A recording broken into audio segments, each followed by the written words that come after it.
ఇప్పుడు LCM and HCF గురించి తెలుసుకుందాము. ఓకేనా. క్వశ్చన్ ఏమి ఇచ్చాడు అంటే 2 సంఖ్యల గాసాబా 11, వాటి కాసాగు 693. సో ఆ సంఖ్యలలో ఒకటి 77. సో ఒకటి 77 అయితే మనం రెండో దాన్ని కనుక్కోండి అని చెప్పేసి క్వశ్చన్ ఇచ్చాడండి. సో రెండో దాన్ని కనుక్కోవాలంటే మనకు ఆప్షన్స్ కూడా ఇచ్చాడు. A 33, B 55, C 66 and D 99. So మనం ఇప్పుడు ఆన్సర్ ఎట్లుందో చూద్దాము. సో మనకు ఎల్సిఎం అని అంటే గరిష్ట సామాన్య గుణిజం అంటే ఎక్కువ నెంబర్ అన్నట్టు. హెచ్సిఎఫ్ అంటే కాసాగు అన్నట్టు, అది కనిష్ట సామాన్య గుణిజం. కనిష్ట సామాన్య గుణిజం అని అంటే తక్కువ నెంబర్ అంటే 11 అన్నట్టు.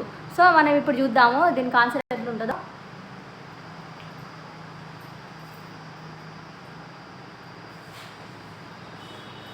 ఆన్సర్ ఫస్ట్ మనం ఒకటి ఫార్ములా లెక్క తీసుకుందామండి. అన్నిటి అది ఒకటే ఫార్ములా ఉంటుంది.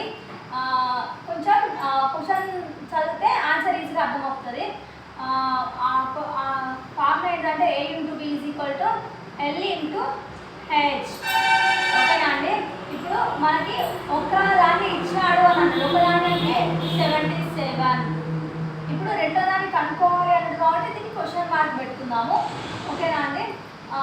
ఎల్ అంటే లీస్ట్ అంటే గరిష్ట సామాన్య సంఖ్య అంటే 693 అంటే ఎబో నెంబర్ అన్నట్టు. ఓకేనా. బిలో నెంబర్ ఏంటి?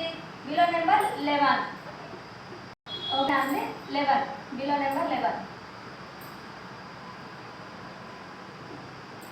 కాబట్టి ఇప్పుడు మనం దీన్ని కనుక్కోవాలి, దీన్ని కనుక్కోవాలి. ఓకేనా. దీన్ని కనుక్కోవాలంటే ఏం చేయాలి? దీన్ని క్యాన్సిలేషన్ పార్ట్ చేయాలి. ఓకేనా అండి. 11 1 జా 11 7 జా. ఓకేనా.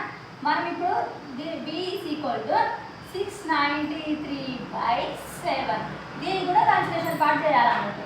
7 1 జా 7 9 జా 63. ఓకేనా అండి. ఇక్కడ మళ్ళీ 63 3 ఉంటుంది. 3 ఉంటుంది కాబట్టి మళ్ళీ 9లోనే క్యాన్సిల్ అయిపోతుంది. Answer is 99.